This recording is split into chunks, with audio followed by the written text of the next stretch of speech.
Flint native Amir Hekmati now speaking out for the first time from an Iranian prison. My morale has never faltered after all these years because I know I'm not alone.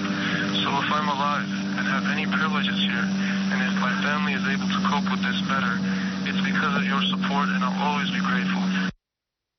Hekmati's been held as a political prisoner for 4 years. The former Marine was visiting his grandmother in Iran when he was accused of being an American spy. If you want to listen to the entire call, go to our website, it's NBC25news.com.